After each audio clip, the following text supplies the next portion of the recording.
I talk about it and have such passion is because by touching it, by being with it, by knowing that, that life is finite and that we are sort of here for this very finite, very, very small period of time, that it's precious.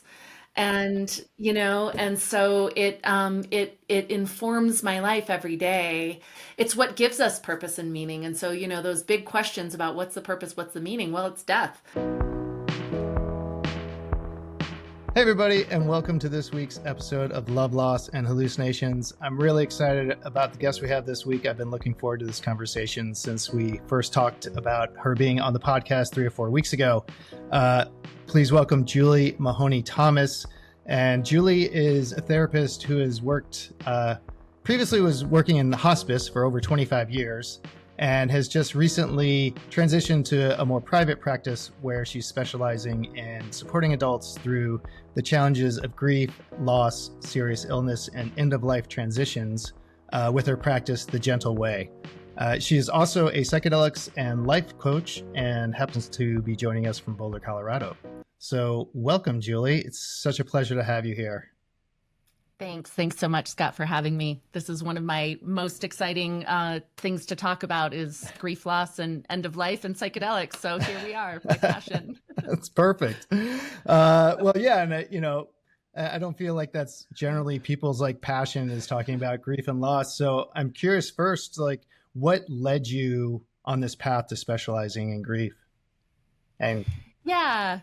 It's, it was really a personal experience. So I was on the path to some sort of career in counseling or psychology. I have an undergrad in psychology, and then was thinking about getting a master's. And my mom was diagnosed with cancer, and a year later she died. And that really changed my life. It changed my experience. I had never experienced loss before that or death before that, except for maybe a hamster and a goldfish.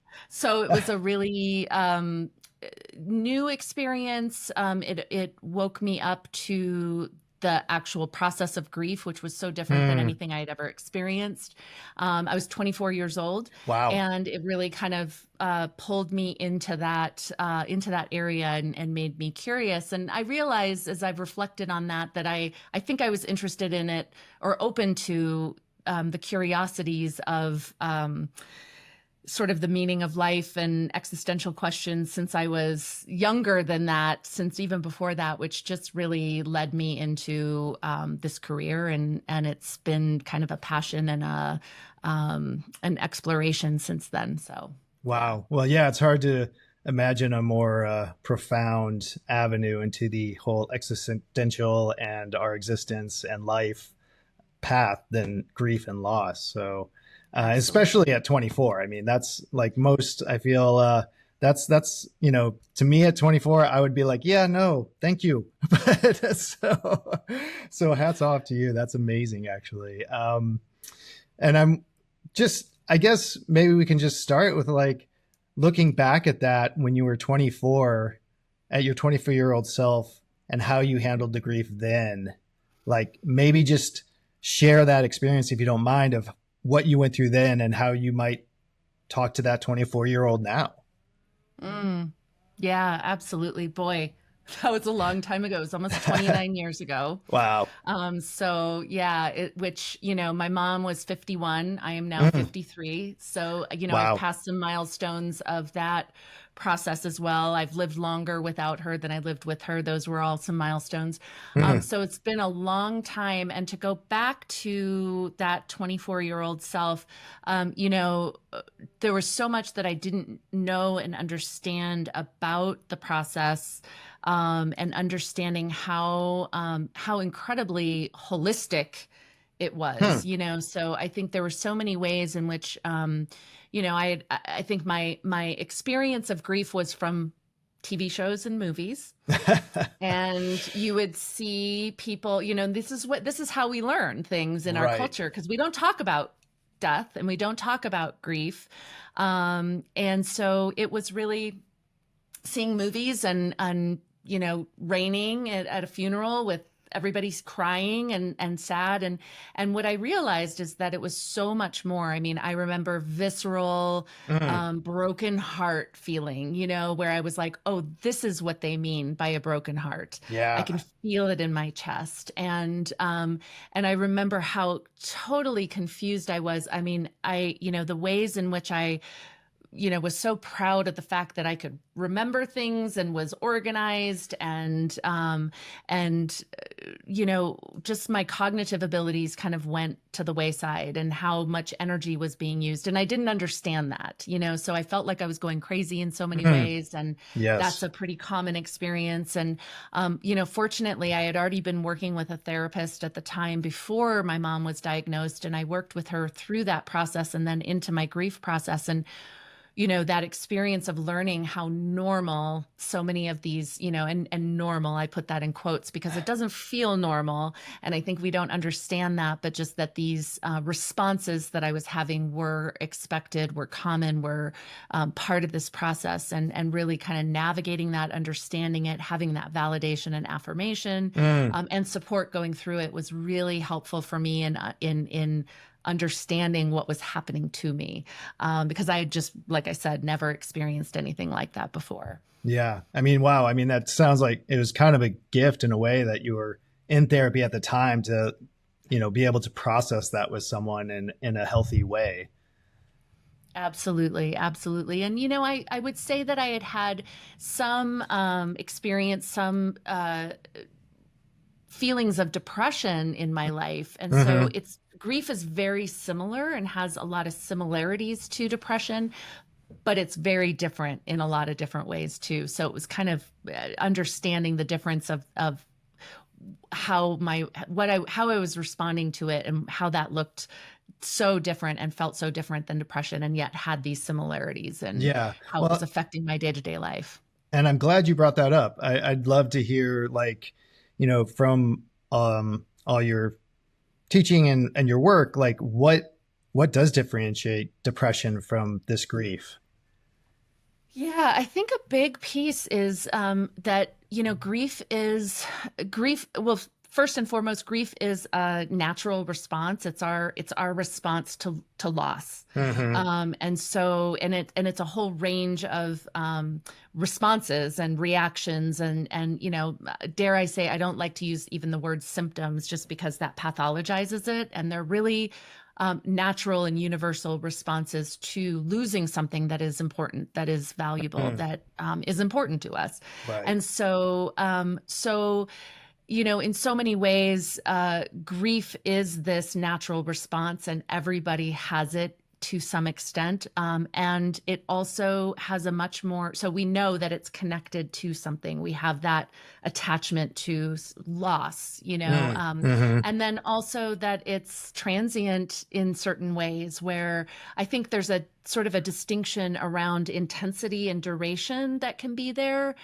So a lot of times with depression, it's all encompassing. So the depression, the hopelessness, the helplessness, the heaviness, the sadness, sort of blankets every aspect of your life, including a big piece of it can be self-esteem. So that Mm-hmm. loss of self-esteem, whereas a lot of people who are going through grief who don't have that predisposition or that experience with depression still have a self-esteem that's intact. They may have experiences of anger or experiences of hopelessness that come through like a wave, but oftentimes it subsides, and Mm. so it sort of has more of a transient nature. And there's actually that ability. I think one of the big things that's really such a great way to think about this distinction is that grief often responds to support.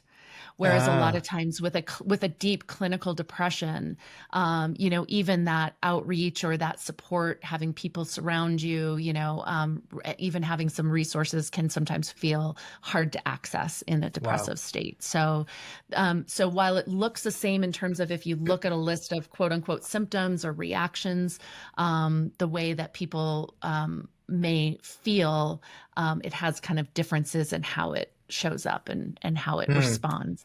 Yeah, that makes sense. And also, I would feel like perhaps a difference is that, with the grief, you can obviously kind of tie it to something, whereas the depression, as you said, could just be this amorphous feeling that you're not quite sure where it's coming from. I want to just, I want to address that that idea of grief is connected to a loss. And sometimes that is a very, very distinct experience. Like with my mom dying, it was the loss of her. It was, and then there's all these secondary losses that come with that. And we have grieving processes that come with those changes in our identity and changes the other losses that are part of that person. And where grief can get a little bit more complicated and where it might actually bleed a little more into that, like, amorphous type state is when we have losses. Sometimes there's just unnamed losses. They can be intergenerational grief, from ancestors that never got processed, that gets passed along. It could be unnamed or unidentified grief that comes pre-verbal, right? Where we don't have the memory, so we can't connect that directly to that experience. Or we might have losses that are what we call disenfranchised, which means that they're losses that aren't kind of acknowledged in our culture. Or maybe what would be some of that, would you think? Yeah, I mean, certainly the generational, I think it's becoming a little more addressed in our culture, but with the help of some recent studies, but other sorts of examples of that. Yeah, I mean so any kind of loss where there's no identification, there's no body, there's no like missing in action, prisoners of war. I mean, even mass tragedies where bodies are never recovered, and there may be and it may be part of a collective, that can sometimes be hard to tap, especially if it's like, well, they're missing, but we don't know if they're gone or not. There's still a grieving process, but it sometimes is a little harder to connect to a like primary experience or a specific loss. And then there's disenfranchised grief, which is grief that just isn't acknowledged. I mean, that can come in the form of, reproductive choices, abortion, even miscarriage and infant loss, where we have sort of these cultural judgments about, the value of that loss. It could be relationships that aren't sort of what we consider to be those primary losses, even someone who's maybe having an affair with someone and they've lost someone, and they are not kind of acknowledged in that same way collectively. So, there's a lot of different ways that grief can become kind of ambiguous or have a ambiguity to it, or an ambivalent kind of experience. So that just complicates the grieving process a little more, because it's not quite as directly connected to that. I know what I'm grieving. And so now already our culture doesn't like do the grief thing well. And it doesn't do the grief thing well. More I don't know, on the edges and peripheral griefs that are still very real, but we don't even acknowledge it, or we only give it like 3 days, Well, and even our big losses, we kind of have this cultural norm of 3 days of official bereavement leave. And so, we're really working against a culture that doesn't really acknowledge loss in general, and doesn't really want to talk about the fact that, we are all mortal and we are all going to die at some point. And, but that's a whole other conversation. Right? Well, and I feel that's part of like what our culture gets wrong about handling loss and dealing with grief. And I'm just wondering, since you do have such experience with it, like what sort of changes and like positive results have you seen when people do address it? Yeah. Well, it's like anything, what do they say? If you don't feel it, you can't heal it. There's kind of some different little catchphrases of, I think the biggest thing is that grief encompasses so many different experiences, reactions, responses. And Mm-hmm.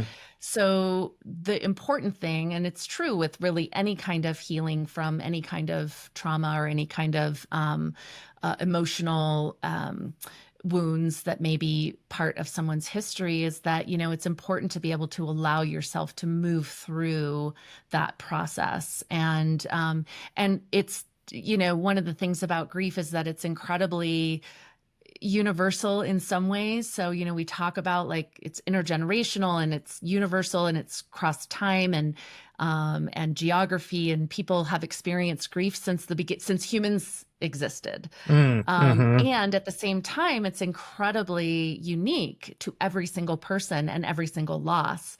So that process, going through the process, is going to be different for every person. And it's important to go through it, right? And so Right. I when we think, are yeah, it's cultured, important to go through it. Right. right? Go. So I mean, one of the quotes from Helen Keller, I have it up on my wall here, is the only way to get to the other side is to go through the door. Mm. And so, how do we give permission or open spaces that are safe, or create a normalization around this, that this is a normal process and that it's okay to feel, when we're a culture that is really designed to, I mean, and it's getting even faster and faster and more with, with where we are, of like, Sure how is. quickly can we get through this? Grief is not linear. So, it doesn't follow this, like, over time, it gets better and better. It's very like cyclical, or it's very, it's more of a cycle and more cycling and going through Mm-hmm. different processes, 2 steps forward, 1 step back. And so in whatever way we calculate that, again, we kind of put judgment to that in our culture. So really it's helping people understand, and a big piece of grief work is supporting, it's giving information about what to expect, and that this is normal, and validating people's experiences and feelings, because it can be like nothing that they've experienced before. And then, being able to give that container and that place to hold for uncomfortable feelings, right? For Yeah. feelings that are painful, and sometimes anger, and deep sadness. Yeah. Deep sadness. And I'm Yeah. wondering, as you said, everyone processes it, feels it differently. It's a very, unique experience for each person. But is there anything you have found, a couple general guidelines maybe for anyone out there who might be grieving now, that you found helps empower the person to step into that grief and allow it for as long as it needs to process? Mm-hmm.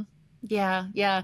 Well, I mean, the first piece is really trusting in this process, Mm. which again is, is not something that I think a lot of us are kind of like, we want to, give me the recipe, let me do what I need to do, and we'll get through this. And Right. some of it is really trusting that what is coming up, what you're feeling, is what you're feeling, and letting it have its, I often will say, let it have its day in the sun, Mm. let it have its place. Not just the good feelings, because that's also what we sometimes are, we really appreciate the days where we feel okay.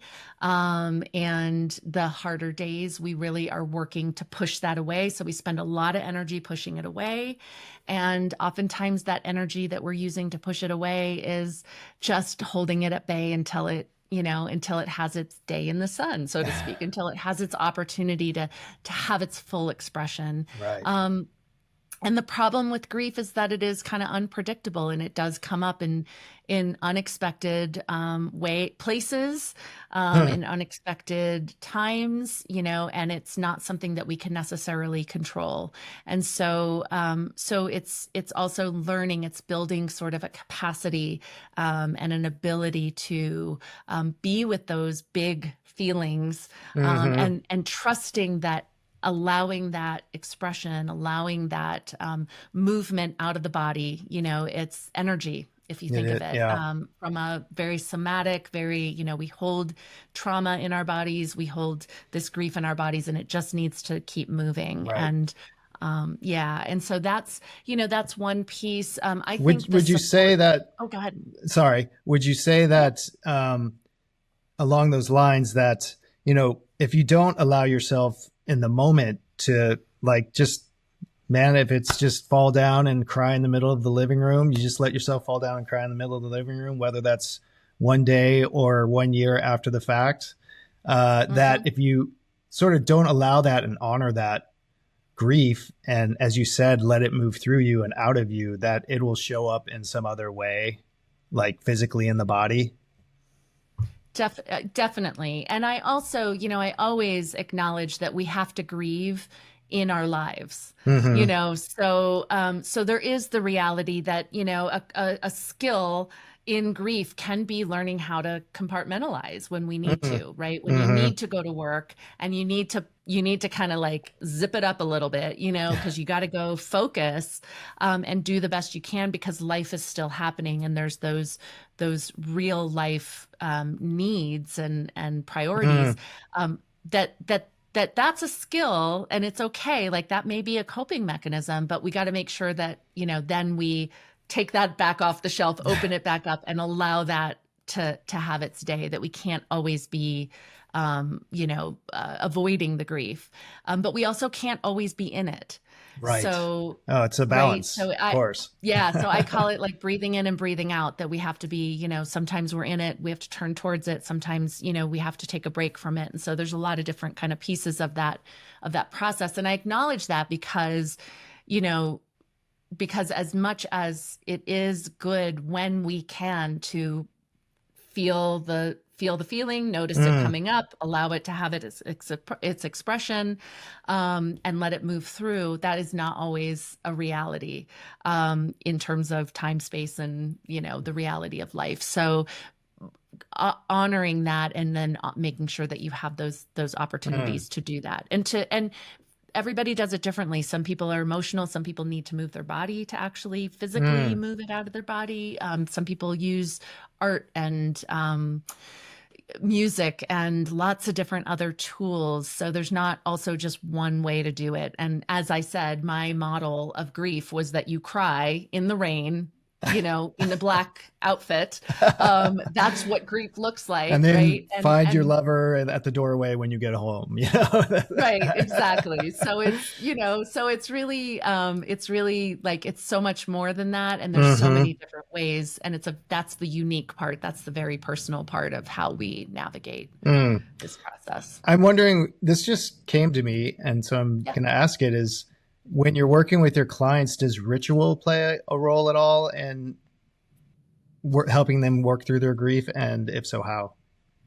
Yeah, If you can give an absolutely. And example. and Yeah. yeah, absolutely. And we bring that into a lot of our, like a lot of the grief support groups and programs that are offered, is to bring in that idea of memorialization and ritual. And I Mm. mean, ritual comes in so many different forms. It can be, it often comes up specifically around, special days, anniversaries, holidays, all of those kind of times that are connected to the loved one, that are, sort of, culturally, collectively, people are expecting, to come together in a certain way, especially around the holidays in the winter time. And so, that can be a time that we can really talk about, how to create some structure, how to create some memorializing, how to Mm. bring some intention into that grieving process. And despite the fact that most of the time grief feels pretty out of control and it's really unpredictable and it comes in kind of, through the side door sometimes and knocks you, broadsides you. Yeah. One of the ways that we can actually have a little semblance of anticipation and management is through creating some intentional containers and spaces, anticipating that times may be more activated around that grief, and then doing something. It's really Hmm. putting our intentions, it's putting our energies into creating something that is really honoring of that person or that experience. And it also, it also is a reflection back. So it kind of can provide, can provide a feedback loop as well, Yeah. of actually doing. And that's part of that, more active kind of grief rather than it just flowing in. We can engage with it more. Yeah. Again, it feels like it helps move some of that energy out in the act of doing and honoring. I'm glad you said that, because I was thinking the exact same thing about the ritual helps to honor and process that grief, and obviously Absolutely. honor whatever the loss is. Absolutely. And that can be built in. I mean, and sometimes it's real subtle ritual that happens where it's, every morning somebody wakes up and kisses their picture of their loved one, Yeah, it doesn't maybe have to just be for a some big minute. elaborate thing. Like, yeah, Exactly. And obviously we have, there is a important aspect of ritual that comes in when we do a funeral or yeah, a memorial service or some sort of remembrance service. Those all by their nature have that. And that's a big part of the mourning process, which that word mourning is really encompassing that more outward expression of the grief. And it's the collective, it's the communal experience of that grief. So it's sort of what we see from the outside and how we come together and have that shared experience. And that's why, it can challenge people in their grieving process to not have some of those experiences. And it was something that came up a lot during COVID, actually, where yeah. I people was going to ask kind how of, important the communal experience of mourning is in this whole process. yeah, I mean, I wouldn't say, again, there's lots of different ways that can look. So it Right. doesn't have to always look like what we see in the movies or, maybe what you experienced as a child.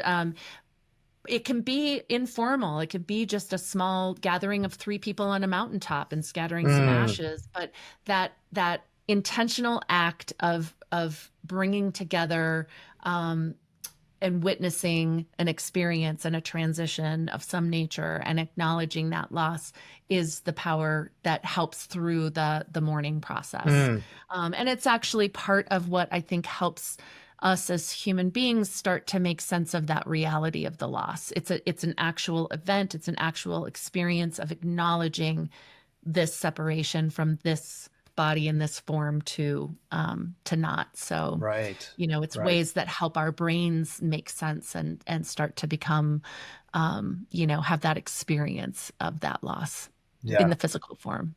Right. Yeah. Just seeing that transition and like, oh, that is not who I was hugging, in breathing Absolutely. recently. Yeah. Yeah. um, And it takes time for our brains to actually become acclimated to get used mhm. to understand even what has just happened, because the way our brains work, we're always looking for our patterns and our predictions, and we expect them to be here, and it takes some time for us to become acclimated, Mhm. really neurologically, if we really get to the kind of neurobiology of grief. And so the more that we do, that is really, within our window of tolerance, that is reminding us that this has happened and that there's something different now, it helps us to have those experiences that help us to move into Mhm. that reality of the loss. Yeah, and I think your body and mind, if you allow it, will also find the way. I'm just thinking this one experience that when I think I was 17, and this friend of mine was killed in a car accident, and Mhm. at that time I didn't, I was a kid, and Yeah. my culture, again, our culture wasn't handling it well, but like, Hmm.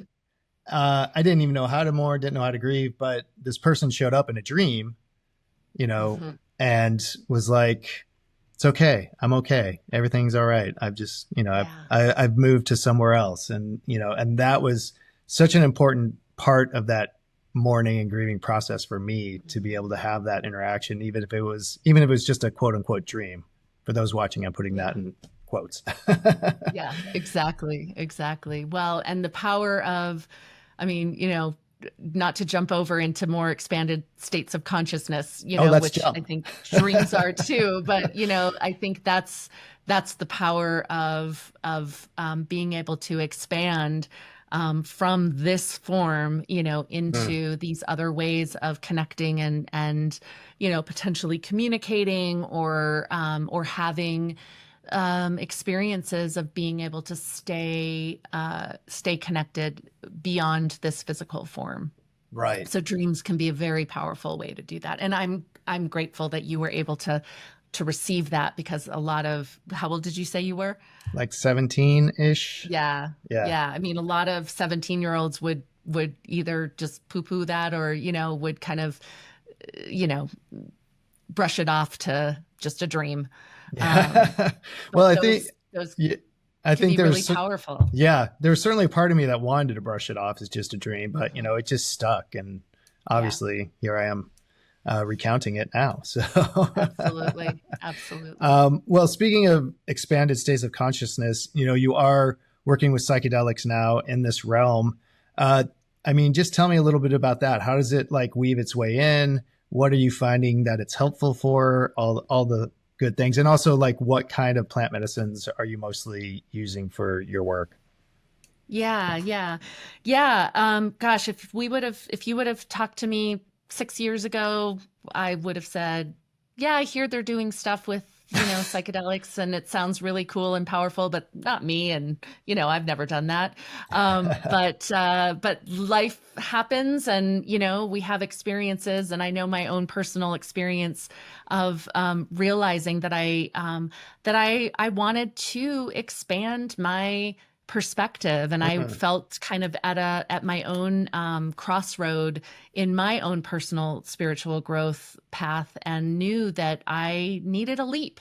And so the more I learned about what was happening in the psychedelic space and all the clinical trials, I had my own experience, and it just really opened up the possibilities. And then that has just sort of lent itself, as I've learned more about how they're using, and psilocybin was my experience. Okay. And that is the medicine that I've kind of been working with, and really have a very deep respect for that, and learning more about how it's being used in end of life and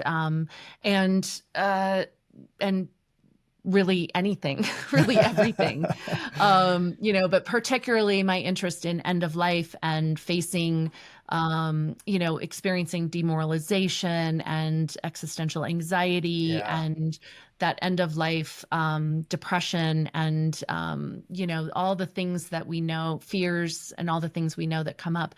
That really sort of married itself with my previous work, and also just knowing that I have that background of knowing how and being able to hold space for people who are going through a process, right? As a therapist, when I'm working with grief, we don't have a treatment plan, and it's not, goal oriented, because the grieving process unfolds over time, and it takes the time that it takes. And so it's a really different kind of pacing and cadence than a lot of other kinds of therapies. And it really is sometimes, a session is holding that space, and somebody's crying the whole time, and experiencing those emotions and allowing that to flow. So that I realized was really a container that I could hold, and knowing that how the psilocybin, how the experience with psychedelics can open up lots of different experiences and feelings. There's a lot of similarities between what you just described and what you can go through in a psychedelic experience, for sure. Absolutely. And once I realized those pieces and really started to see how powerful this plant medicine is as a tool for opening people's perspectives and the possibilities of some healing, deep healing that can happen, and realizations, and just that expansion to something beyond this physical realm, this three-dimensional realm. I realized how beautiful that was, and it was really kind of started to become a passion of really wanting to be able to hold that space for others and bring that into my work. So psilocybin is the medicine that I use, and is I just really appreciate, especially for, I think, grief work and for end of life. I appreciate, first of all, it's natural, that it's nature, that it is the communicator of of nature. Yes. Mycelium is that great communicator, and it has been a source of healing for for millennia in lots of cultures, lots of civilizations. So Yeah, it's around the just the world. history and the spirit around the world. And then I really appreciate the time. So I know sometimes that's like, one of the pieces about it is that it takes time. It's a long process. It's a good 6 to 8 hours that I'm with someone, and that's what I appreciate, because it has its own cadence and it Mm, takes people through that process, and it really allows that space and time for people to go through these cycles, and these yeah. experiences. Would you be So, able to, obviously without naming any names, would you be able, does an experience come to mind with a client that you could just sort of describe like where they were at before and how it helped them after? yeah, specific to grief or Uh, end of life let's or say end of life to start, and then maybe if there's a different one with grief, but end of life. yeah, yeah. I think that the pieces for, that happen with end of life so often as people are facing, and I want to put a caveat that I've worked with people very close to end of life, and almost too close. Mm, So that's one thing I've learned, is that, like, I want to advocate for people to do it sooner, mm, because the space to be able to have that integration and really to be able to kind of, I think, um, have more time to be able to really absorb the gifts that they've gotten, is preferred. yeah. And sometimes for some people, that experience is the permission, because Mm, they're going in with these questions. mhm. Do They you mean know that permission to die? to die, permission Okay. to let go of their body, right? Okay. And Yeah. permission, and kind of understanding what else what is bigger than, this Yeah. letting go of this physical body. And so I think a lot of times, it's coming in with some fear. So fear is obviously a big one around leaving their family. Mm, Reflections on purpose and meaning and regrets, possibly unfinished business that may hmm. be part of that as well. And those are the pieces that I think, are some of the main um, regrets or things that come up at the end of life for a lot of people who have been Yeah. interviewed, is, like looking back on their life and the choices they made. And, gosh, nobody says, I wish I worked more,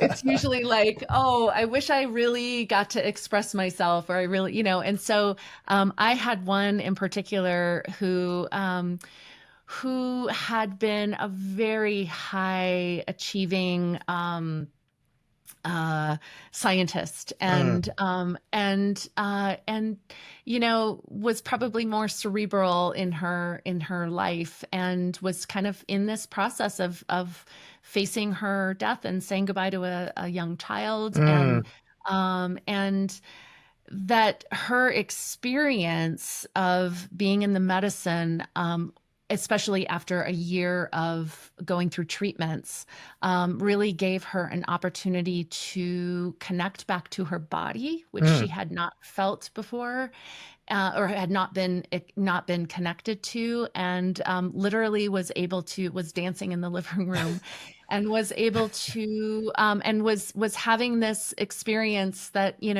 that's the one thing Mm. as a facilitator, is that, I wish I could have a little mini camera into their experience, and I could experience it with them, but I can only project what I'm seeing, happening for them. But she was having this blissful experience of sort of connecting to her body and her movement, and this experience that was outside of the thinking brain. Mhm. And her diagnosis was brain cancer, which was taking her this brilliant Wow. cognitive ability Yeah. away. So she had really been working with that loss, right? That loss of her own cognitive abilities. And so it was just really a kind of a lifting of that part of her identity and being able to sort of be in her body. And there was also an experience for her as well of connecting with her partner Mm. and I think something beyond that. So beyond what we were experiencing with her. So A grander yeah, spirit, energy, yeah, whatever you would like to call it. Um, absolutely. so it sounds like, in this woman's case, that she was able to like come to more of a peace about what was happening to her, and which then allowed her to better, I don't know if enjoy is the right word, but like just appreciate the time left before, her body finally did succumb. Yeah. Yeah. Yeah. And unfortunately with this one, with this client, because of the nature of her cancer, we were not able to actually engage in a lot of Mm, cognitive integration, right? Not that integration needs to be that, but the integration sort of got shortened because actually mm. her disease progressed very quickly and Oh, she wow. died very quickly after that, which is what I mean by like sometimes there is this permission.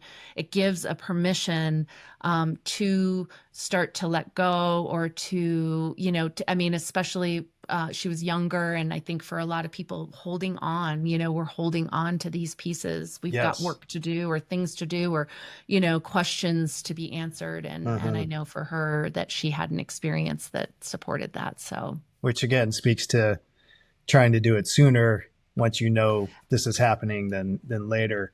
And I'm curious, and so in what you found so far in your experiences, is it usually like one psilocybin round sort of is enough, or are you finding, obviously it depends on the person, but is it often more than that?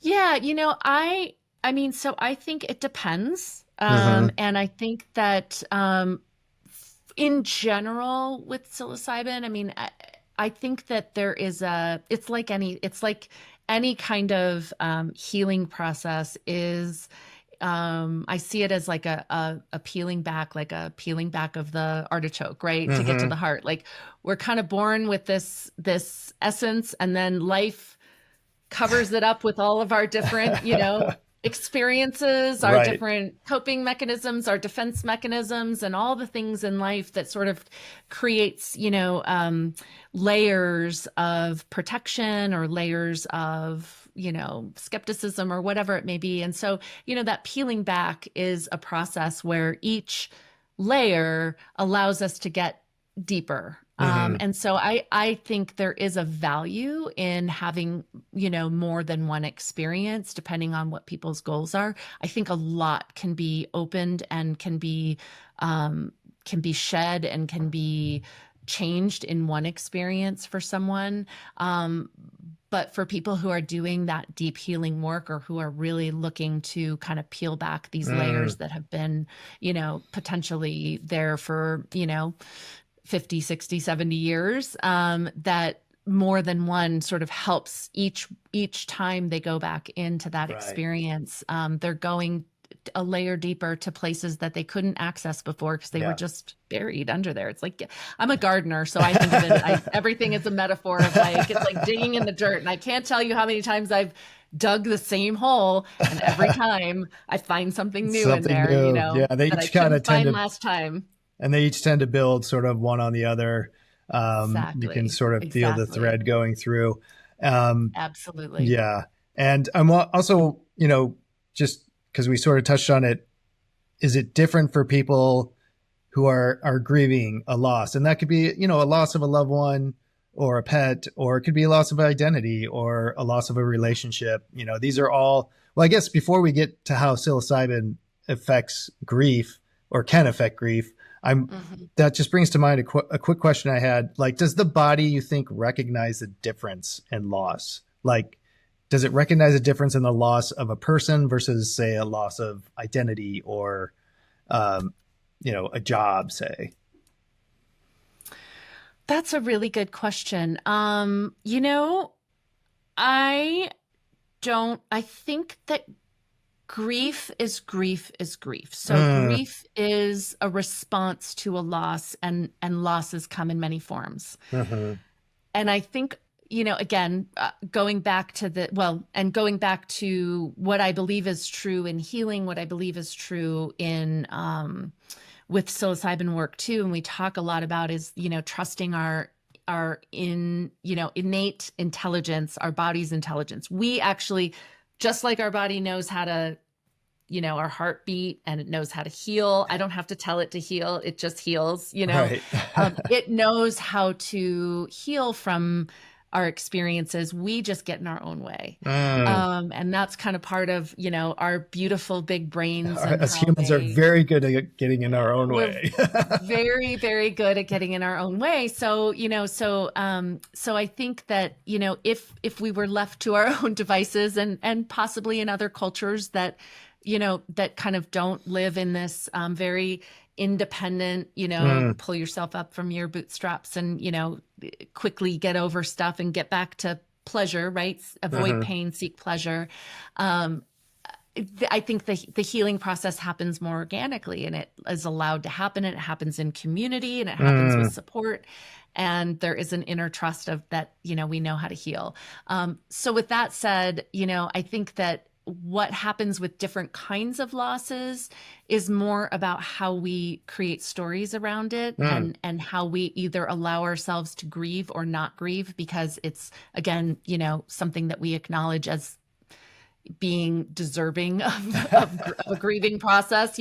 I mean, we can have a major loss of our identity, and you don't get bereavement leave for that. Your boss would probably think you were crazy, Yep. but we can feel a lot of those same experiences of the grief process. Yeah, And absolutely. so, so I think our bodies don't necessarily know the difference, although I've never really explored that. So that's a Mm. really great question. I've never researched that or kind of deepened into that question, but now I will. Um, but what I would say, my intuition, my kind of gut response is that the grieving, our bodies respond in that way that is natural to the grief process. It's kind of what we do with our minds. Mm. It's Yeah, what we that do with our protections. Yeah. makes a And lot how of we sense. create the narrative around it. Right.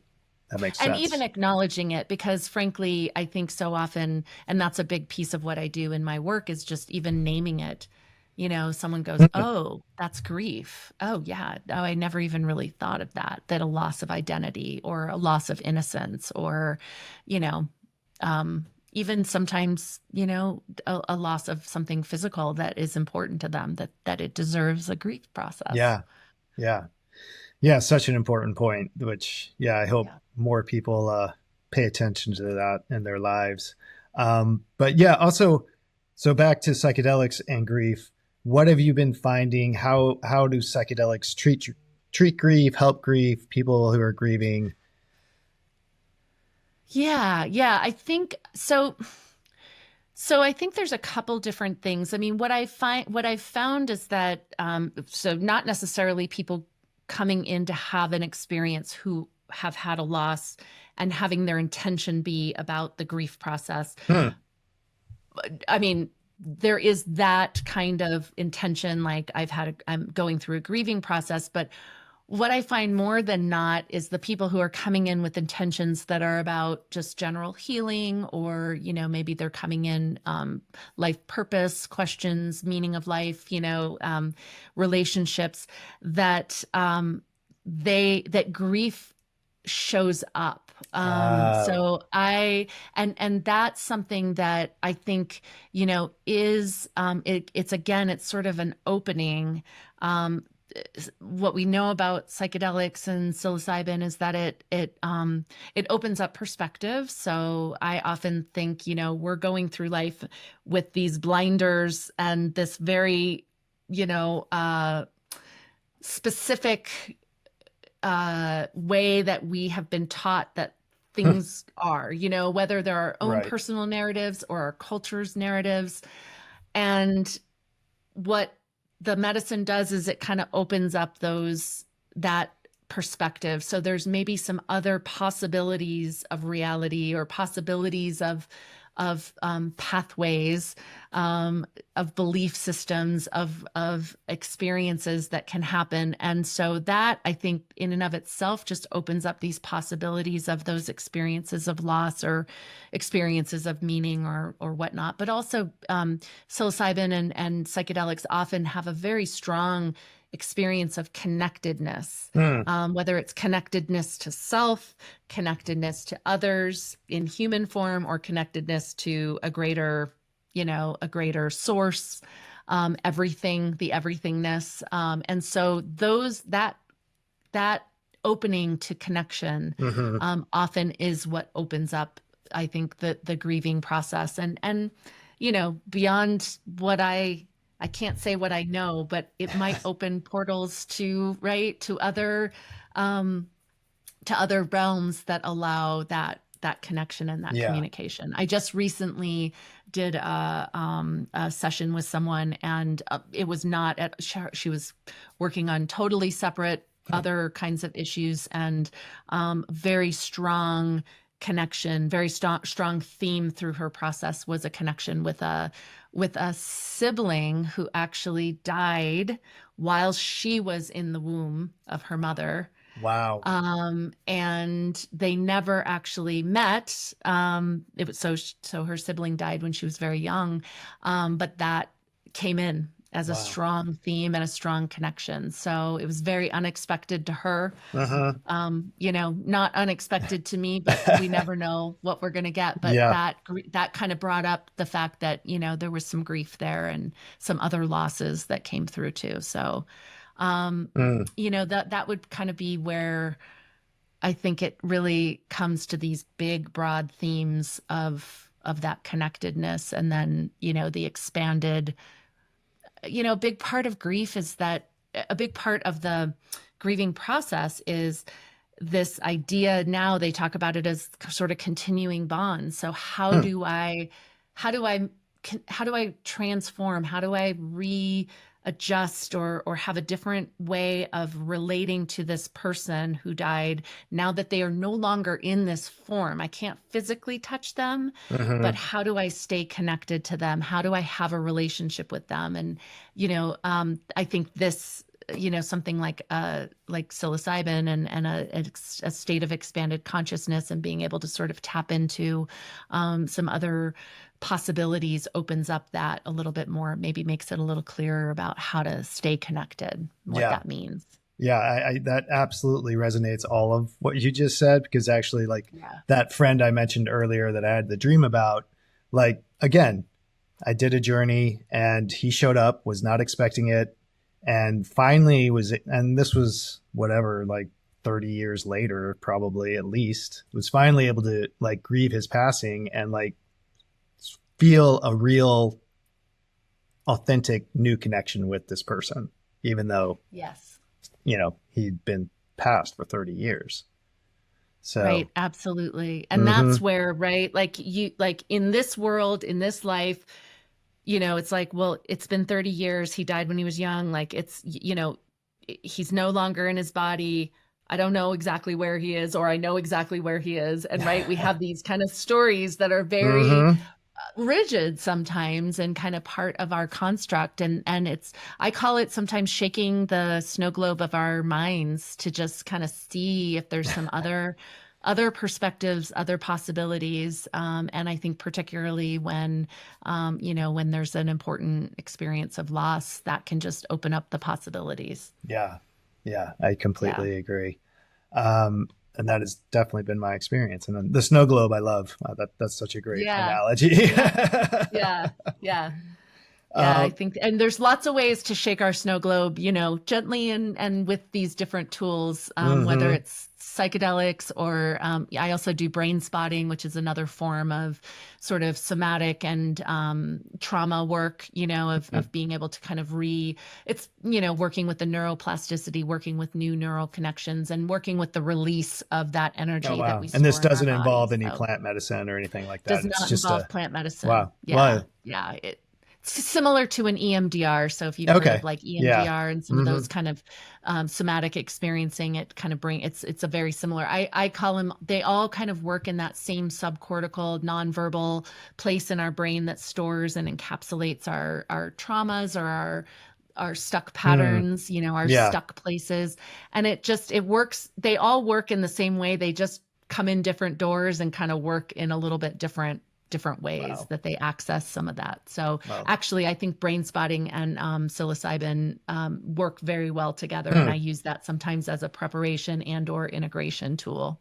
That makes sense. That sounds like it Yeah. would for sure. Um, I'm wondering, you know, as we've discussed, people in our culture don't handle this topic very well. And just maybe if you could give a couple examples of like what's maybe not the best way to like be there for someone in grief and what is a better way to be there for someone in grief.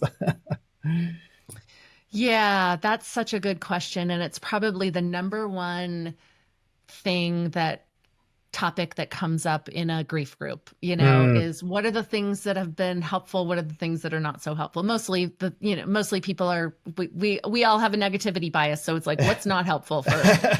you won't believe this And, person said. exactly. And Yeah. that's, I think this is part of the disservice of the fact that we don't acknowledge grief as something that, kind of exists and that people really, I think the number one thing that can be really painful and very hurtful to someone who's grieving is when people just disappear. Mm, And that happens because, and I call it grief cooties, or death cooties. It's like this very official term. very official. Because we are culture and we are in a place where it's like there is this, if I don't look at it, it's not going to happen. And Hmm. unfortunately, we are all mortal and we will all experience a loss and we will all eventually leave these bodies. And, and so, but we have lots of distractions and lots of ways of not looking at that or not Hmm. acknowledging that. So there's a lot of people who say, oh well, if that could happen to you, then that could happen to me. I don't want to get close to that, Right. right? Easier There's the just to cooties. like shun it, put up a wall. Excuse me. Yes, absolutely. And so some people just disappear. And Mm, sometimes those are people who are very, very close to someone who's had a loss. So that can be a secondary loss. That can be another grief that happens. And, notwithstanding the fact that people can feel very isolated and very much like they're kind of, they have right. cooties. Um, and then I would say beyond that, the things that people talk about are not so helpful or just, giving advice, like kind of asking how are you, but not really wanting to know, trying to Right. fix it. Um, and um, Yeah, trying to and fix it is not going to fix anything. exactly. And I think that's, and again, acknowledging that comes from the place of discomfort within the person that Hmm. they're not able to sit with those feelings and experiences. And oftentimes that puts the burden on someone who's grieving to take care of the other person, right? Like I'm going to make Oh you feel gosh. better. Yeah. Because I can tell that it's uncomfortable. Some people don't want to ask about their loved one or talk about them. And people can say, I remember this with my mom is I just wanted to talk about her. I wanted people to tell me Mm, stories. hmm. But a lot of people will say, oh, I was afraid to say anything because I didn't want to upset you, right? I didn't want you to feel bad. And it's like, well, I already do. And actually this helps me feel Right. better, Right. so So not being afraid to talk about that person who died, to bring that up, to listen. I mean, a big piece is just being able to just listen without needing to fix or give advice or relay your own story. Oh, I know exactly how you feel. When my goldfish died, I was really distraught too, right? Yeah. Um, and all of those pieces. So it's and time, that it takes Mm-hmm. time. And so, a lot in this short attention span, let's get this, how quickly can we recover and be done, kind of society that we're in, because the grieving process takes time. A lot of people don't have that patience and don't remember and Right. kind of forget. And so Yeah. even a month, 3 months, 6 months, a year, 2 years down the road, checking in, I'm Yeah. aware that I'm aware that it's been a year since your dad died, just Mm. thinking about you. How are you? How is that? Can I get you something? Can I bring you a meal? Because Right. sometimes those things are coming up. So Yeah. So it sounds like first just showing up and just listening, just being there to listen without this need to fix it or try and comfort them per se. Just listening will comfort them. Then it sounded like, asking them if they're comfortable sharing stories about whatever they lost mhm. or the person, or sharing your own stories about that person versus about Yeah. some loss you had, and continuing to check in over time, whether that's Yeah. 6 months or a year. Like Yeah. three, Not three great, disappearing. yeah, not disappearing. Hmm. Yeah, that's powerful. Yeah. Absolutely. And really just what I always say to people is be authentic. Mm, That's the piece where it's like if you can show up and just say, I don't know what to say, mm, right? Like, but I'm here. mm-hmm. Because so often I think we have to have the perfect thing to say. And as someone who works in this field, I don't have the perfect thing to say, right? Everybody is different. Some Yeah, people appreciate, how are you doing in this moment? How are you doing today? And others are like, so one more person asked me that yeah. question. How do you fucking think And I'm doing? so Yeah, that sort of thing. exactly. Yeah. And and knowing that like, we can mess up and just being there, being Mm, present and staying present mm-hmm. in that connection. Because it's messy and it changes, and oftentimes the person who's grieving doesn't even know what Mm. they're going through, right? So Brilliant. Well, this yeah. has been amazing. Just such a great conversation. And before we end, is there anything else that comes to mind for the people out there listening or watching that should keep in mind, whether it's around any of this, um, and yeah, just around any of this, really. Yeah, I mean, I just think that don't be afraid to turn towards these kind of topics um of grief Mm, and of death. They're not popular, and again, I think we kind of decide or think that they're, why would I want to look at that? That's really depressing.